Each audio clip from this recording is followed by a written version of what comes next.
The House of Pride by Jack London. Percival Ford wondered why he had come. He did not dance. He did not care much for army people, yet he knew them all, gliding and revolving there on the broad lanai of the seaside, the officers in their fresh starched uniforms of white, the civilians in white and black, and the women bare of shoulders and arms. After 2 years in Honolulu, the 20th was departing to its new station in Alaska, and Percival Ford, as one of the big men of the islands, could not help knowing the officers and their women. But between knowing and liking was a vast gulf. The army women frightened him just a little. They were in ways quite different from the women he liked best. The elderly women, the spinsters and the bespectacled maidens, and the very serious women of all ages whom he met on church and library and kindergarten committees, who came meekly to him for contributions and advice.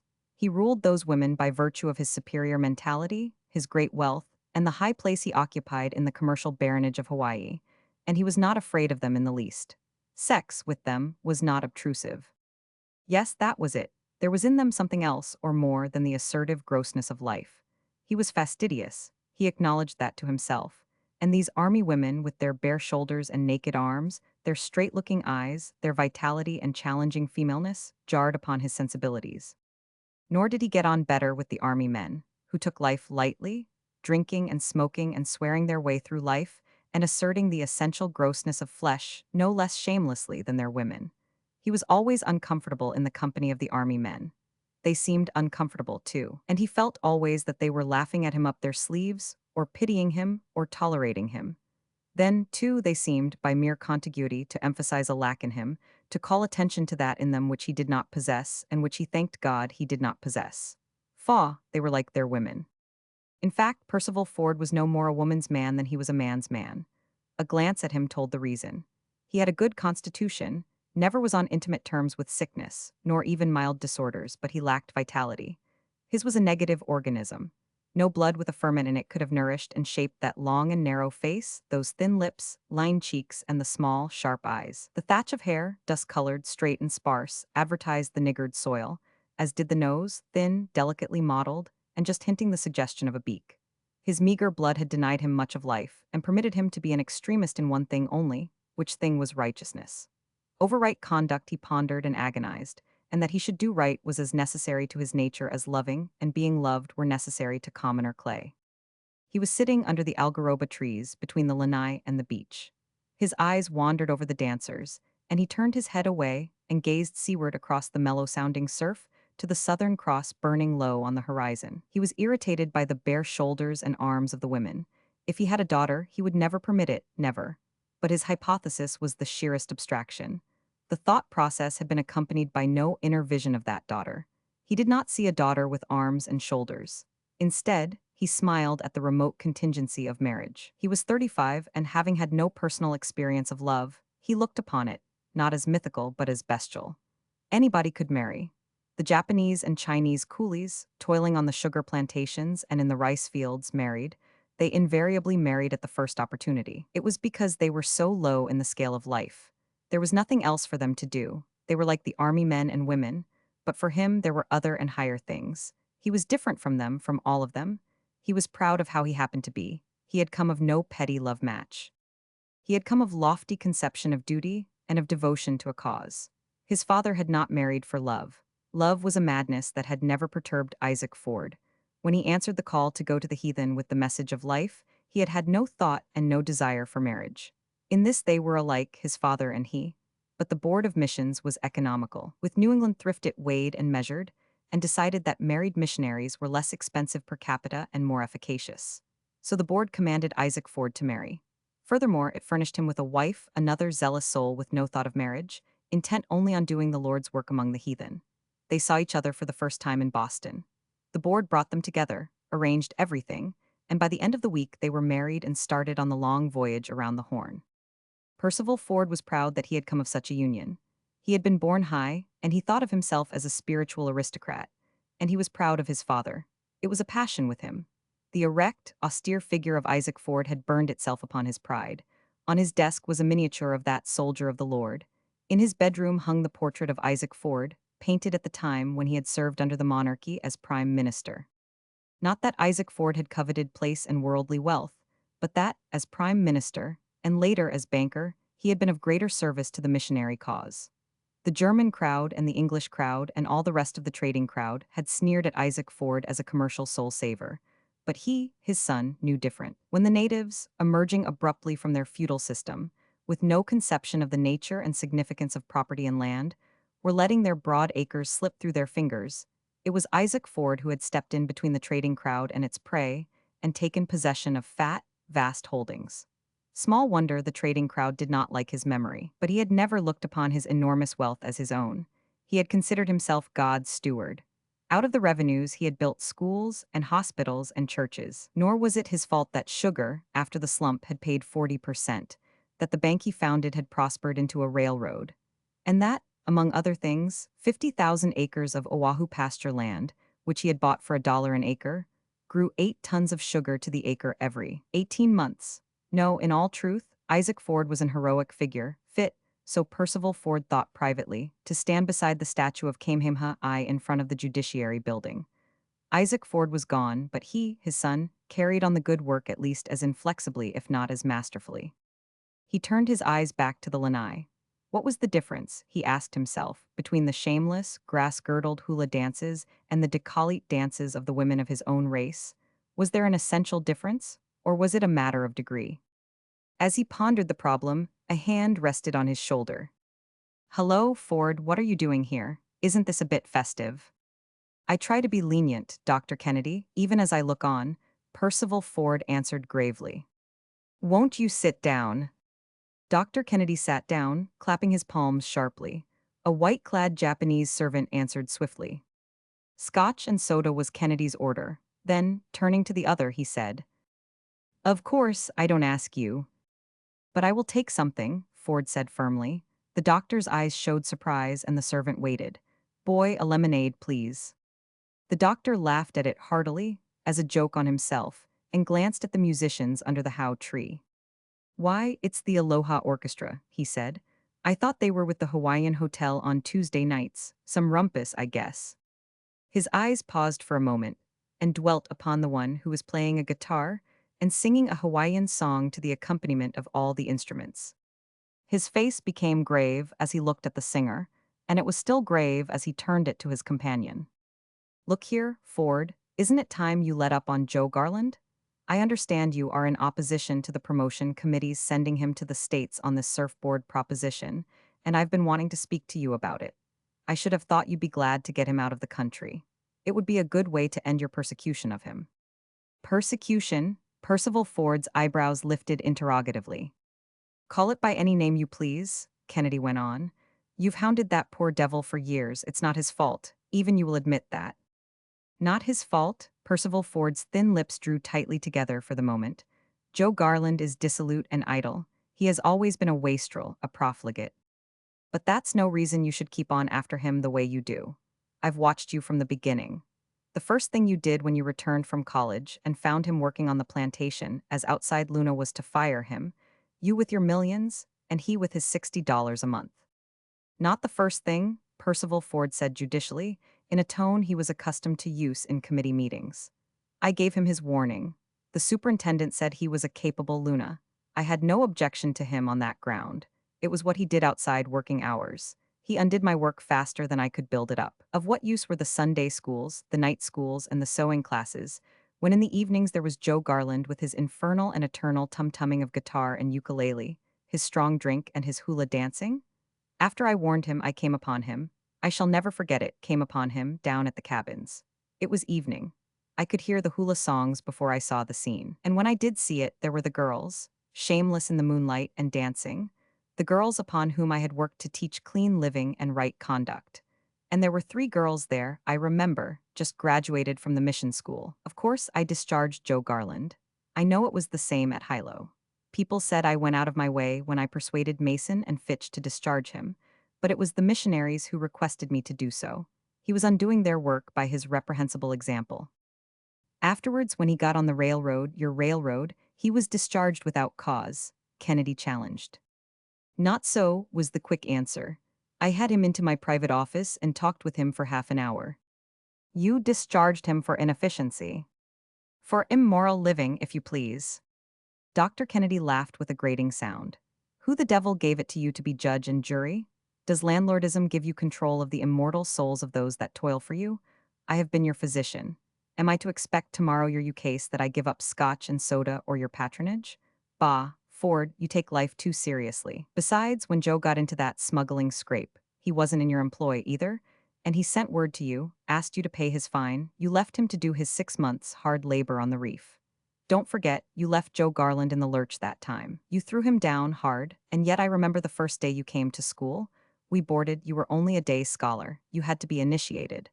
3 times under in the swimming tank, you remember, it was the regular dose every new boy got, and you held back. You denied that you could swim. You were frightened, hysterical. Yes, I know, Percival Ford said slowly. I was frightened, and it was a lie, for I could swim, and I was frightened. And you remember who fought for you? Who lied for you harder than you could lie, and swore he knew you couldn't swim? Who jumped into the tank and pulled you out after the first under and was nearly drowned for it by the other boys, who had discovered by that time that you could swim? Of course I know, the other rejoined coldly. But a generous act as a boy does not excuse a lifetime of wrong living. He has never done wrong to you, personally and directly, I mean. No, it was Percival Ford's answer. That is what makes my position impregnable. I have no personal spite against him. He is bad, that is all. His life is bad.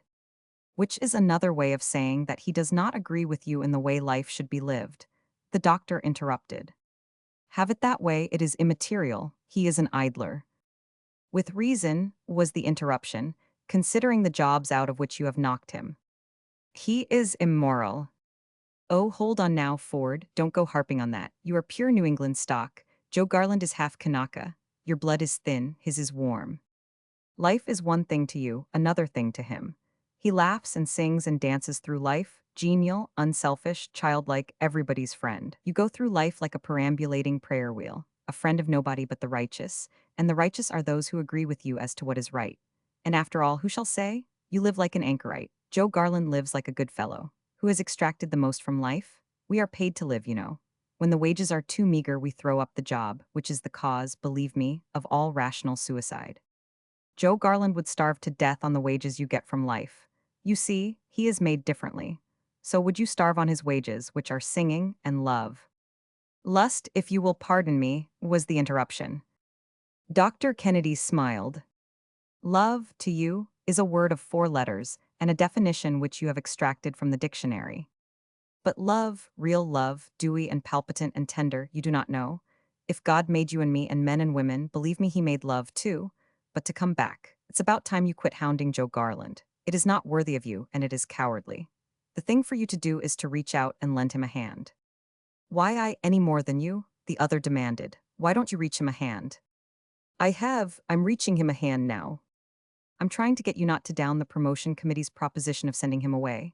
I got him the job at Hilo with Mason and Fitch. I've got him half a dozen jobs, out of every one of which you drove him, but never mind that. Don't forget one thing, and a little frankness won't hurt you. It is not fair play to saddle another fault on Joe Garland, and you know that you, least of all, are the man to do it. Why, man, it's not good taste. It's positively indecent. Now I don't follow you, Percival Ford answered. You're up in the air with some obscure scientific theory of heredity and personal irresponsibility. But how any theory can hold Joe Garland irresponsible for his wrongdoings, and at the same time hold me personally responsible for them, more responsible than anyone else, including Joe Garland, is beyond me. It's a matter of delicacy, I suppose, or of taste that prevents you from following me, Dr. Kennedy snapped out. It's all very well for the sake of society, tacitly to ignore some things, but you do more than tacitly ignore. What is it, pray, that I tacitly ignore? Dr. Kennedy was angry. A deeper red than that of constitutional scotch and soda suffused his face as he answered. Your father's son. Now just what do you mean? Damn it, man, you can't ask me to be plainer spoken than that.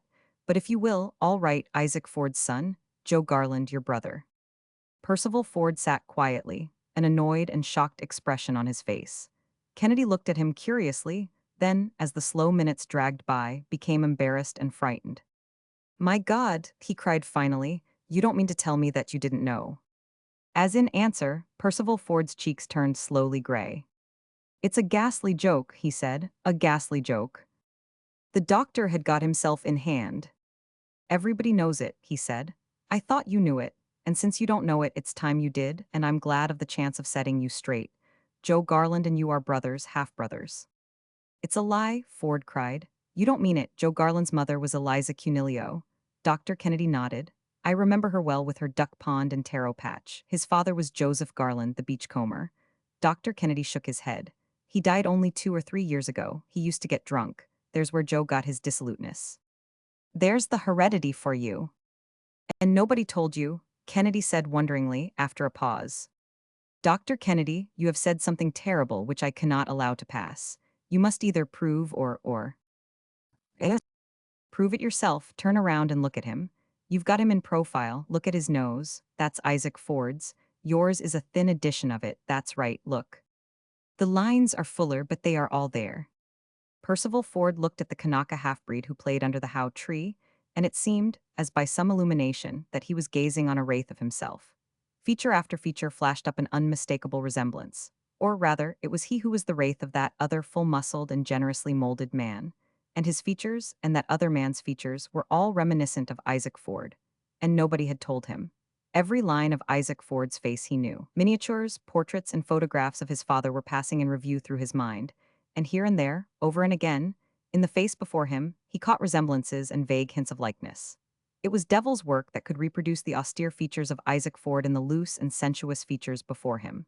Once, the man turned, and for one flashing instant it seemed to Percival Ford that he saw his father, dead and gone, peering at him out of the face of Joe Garland. It's nothing at all, he could faintly hear Dr. Kennedy saying. They were all mixed up in the old days. You know that, you've seen it all your life.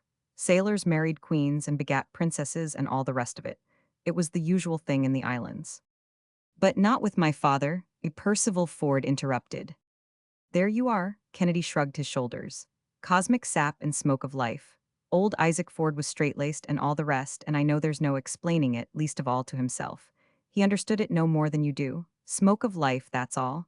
And don't forget one thing, Ford. There was a dab of unruly blood in old Isaac Ford, and Joe Garland inherited it, all of it, smoke of life and cosmic sap, while you inherited all of old Isaac's ascetic blood. And just because your blood is cold, well-ordered, and well-disciplined, is no reason that you should frown upon Joe Garland.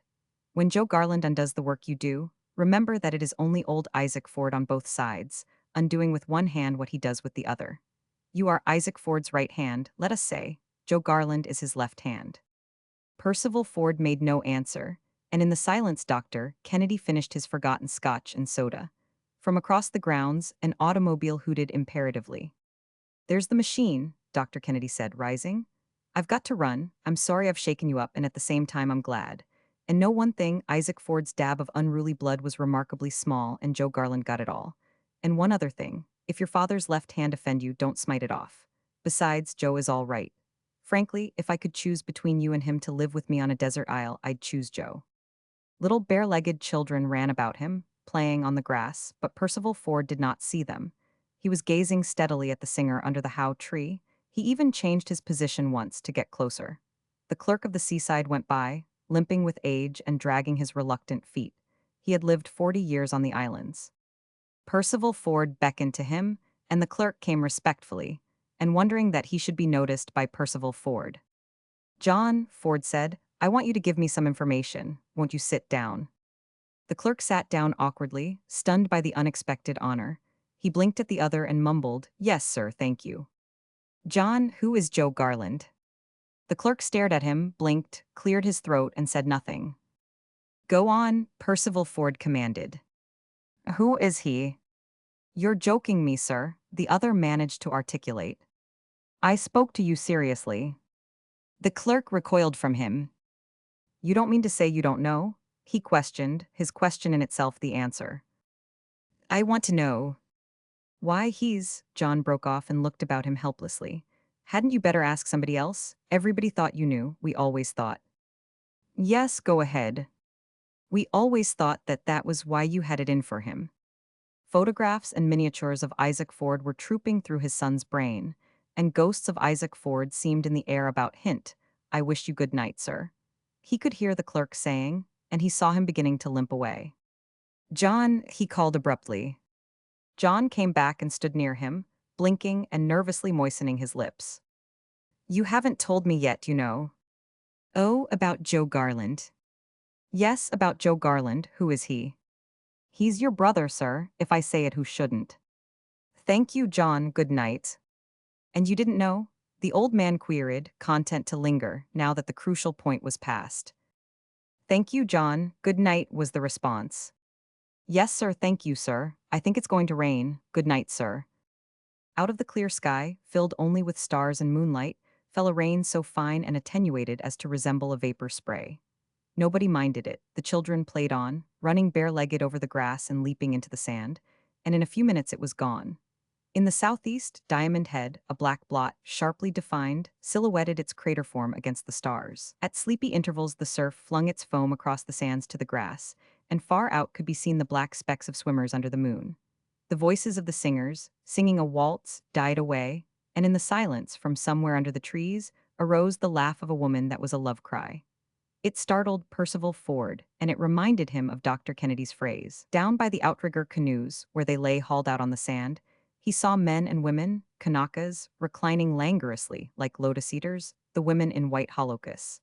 And against one such holoku, he saw the dark head of the steersman of the canoe resting upon the woman's shoulder. Farther down, where the strip of sand widened at the entrance to the lagoon, he saw a man and woman walking side by side. As they drew near the light lanai, he saw the woman's hand go down to her waist and disengage a girdling arm. And as they passed him, Percival Ford nodded to a captain he knew and to a major's daughter. Smoke of life, that was it, an ample phrase. And again, from under the dark algaroba tree arose the laugh of a woman that was a love cry. And past his chair, on the way to bed, a bare-legged youngster was led by a chiding Japanese nursemaid. The voices of the singers broke softly and meltingly into an Hawaiian love song, and officers and women, with encircling arms, were gliding and whirling on the lanai. And once again the woman laughed under the algaroba trees. And Percival Ford knew only disapproval of it all. He was irritated by the love laugh of the woman, by the steersman with pillowed head on the white holoku, by the couples that walked on the beach, by the officers and women that danced, and by the voices of the singers singing of love, and his brother singing there with them under the how tree. The woman that laughed especially irritated him. A curious train of thought was aroused. He was Isaac Ford's son, and what had happened with Isaac Ford might happen with him. He felt in his cheeks the faint heat of a blush at the thought, and experienced a poignant sense of shame. He was appalled by what was in his blood. It was like learning suddenly that his father had been a leper, and that his own blood might bear the taint of that dread disease. Isaac Ford, the austere soldier of the Lord, the old hypocrite. What difference between him and any beachcomber? The house of pride that Percival Ford had builded was tumbling about his ears. The hours passed, the army people laughed and danced, the native orchestra played on, and Percival Ford wrestled with the abrupt and overwhelming problem that had been thrust upon him. He prayed quietly, his elbow on the table, his head bowed upon his hand, with all the appearance of any tired onlooker. Between the dances, the army men and women and the civilians fluttered up to him and buzzed conventionally, and when they went back to the lanai he took up his wrestling where he had left it off. He began to patch together his shattered ideal of Isaac Ford, and for cement he used a cunning and subtle logic. It was of the sort that is compounded in the brain laboratories of egotists, and it worked. It was incontrovertible that his father had been made of finer clay than those about him, but still, old Isaac had been only in the process of becoming, while he, Percival Ford, had become. As proof of it, he rehabilitated his father and at the same time exalted himself. His lean little ego waxed to colossal proportions. He was great enough to forgive. He glowed at the thought of it. Isaac Ford had been great, but he was greater, for he could forgive Isaac Ford and even restore him to the holy place in his memory, though the place was not quite so holy as it had been. Also, he applauded Isaac Ford for having ignored the outcome of his one step aside. Very well, he, too, would ignore it. The dance was breaking up. The orchestra had finished Aloha-o and was preparing to go home. Percival Ford clapped his hands for the Japanese servant. "You tell that man I want to see him," he said, pointing out Joe Garland. "Tell him to come here now." Joe Garland approached and halted respectfully several paces away, nervously fingering the guitar which he still carried. The other did not ask him to sit down. "You are my brother," he said. "Why, everybody knows that," was the reply in tones of wonderment. "Yes, so I understand," Percival Ford said dryly, "but I did not know it till this evening." The half-brother waited uncomfortably in the silence that followed, during which Percival Ford coolly considered his next utterance. "You remember that first time I came to school and the boys ducked me?" he asked. "Why did you take my part?" The half-brother smiled bashfully. "Because you knew." "Yes, that was why.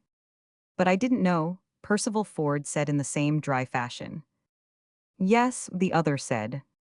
Another silence fell. Servants were beginning to put out the lights on the lanai.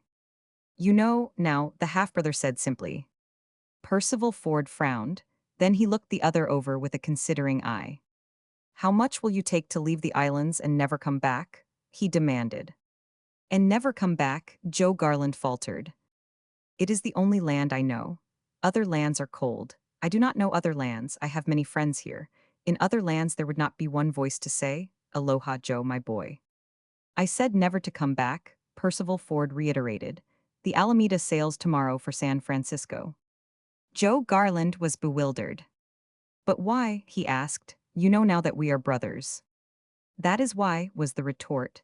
"As you said yourself, everybody knows. I will make it worth your while." All awkwardness and embarrassment disappeared from Joe Garland. Birth and station were bridged and reversed. "You want me to go?" he demanded. "I want you to go and never come back," Percival Ford answered.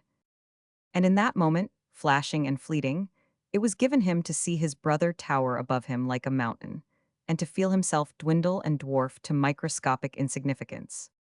But it is not well for one to see himself truly, nor can one so see himself for long and live, and only for that flashing moment did Percival Ford see himself and his brother in true perspective.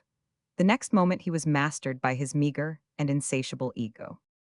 "As I said, I will make it worth your while. You will not suffer, I will pay you well." "All right," Joe Garland said. "I'll go." He started to turn away.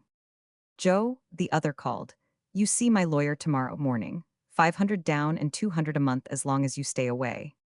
"You are very kind," Joe Garland answered softly. "You are too kind, and anyway, I guess I don't want your money. I go tomorrow on the Alameda." He walked away, but did not say goodbye. Percival Ford clapped his hands. "Boy," he said to the Japanese, "a lemonade." And over the lemonade, he smiled long and contentedly to himself.